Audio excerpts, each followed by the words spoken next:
Welcome back to ZABoxingNation, where boxing lives, breathes, and breaks down. Dana White, the man who built the UFC into a global powerhouse, is teaming up with Saudi Arabia's great Turki Alalshikh, and together they're launching the TKO Boxing League with a vision that brings more structure and excitement to boxing. The format, think of it like the UFC, but with gloves. Fighters climbing the ranks, chasing titles, and competing under one banner. On paper, it sounds perfect, but as we've seen with other ventures that try to fix boxing, it's never that simple. Now, here's where things start to get really interesting. According to the detailed report by BoxingScene.com, which I'll leave the link in the description below, fighters' pay in the TKO League is structured more like a tiered system rather than the open market purses we're used to seeing in boxing. Here's how it breaks down. Unranked fighters, 20,000 for a 10-round fight. Ranked number ranked number 5 to 10, 50,000 for a fight. Ranked number 3 to 4, 125,000 for a fight. Challenging for the championship, $375,000. Defending the championship belt, $750,000.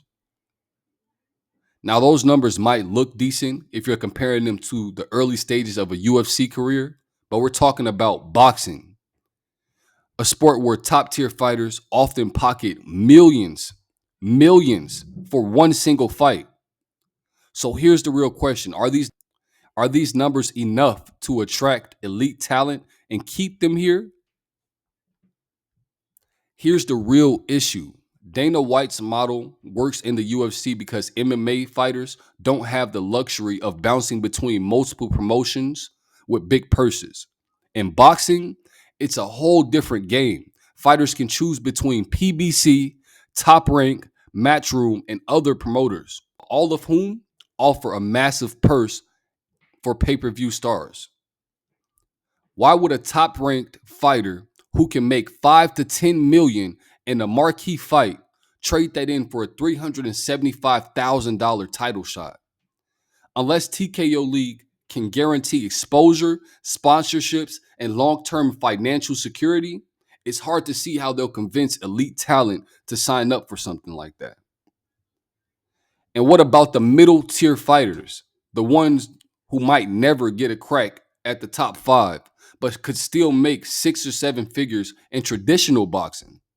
Will they stick around for 50,000 per fight? I'm not so sure at all. This is where things get very, very tricky and honestly a little bit concerning. The TKO Boxing League pay increases are tied directly to a fighter's ranking. Within the company, that's right. It's not based on independent governing bodies like the WBC, IBF. It's based on where the company places you in their own rankings. And that raises some serious red flags. Who controls the rankings? How transparent is that process?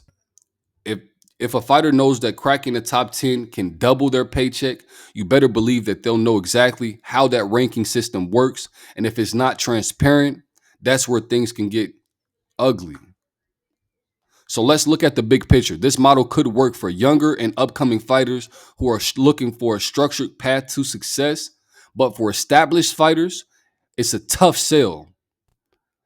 Fighters leverage big fan bases and multiple promoter options aren't going to jump ship for a system that locks them into a fixed pay scale, especially one that's controlled by just the company itself. If the TKO League can't attract top tier talent, the league loses its big selling point and credibility. No big names, no big fights, and no reason for fans to tune in. Now, I'm not here to bury the TKO Boxing League before it gets off the ground. It's got a lot of potential. A structured league could streamline boxing and to eliminate a lot of chaos that plagues the sport. But without fair pay and transparency, it might be another experiment that fizzes out.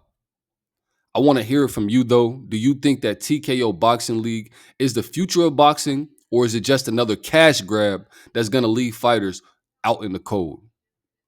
Drop your thoughts in the comments below. This is ZABoxingNation, where champions get analyzed and legends are made. Don't forget to like, comment, share, subscribe, and turn on post notifications so you never miss out on the update.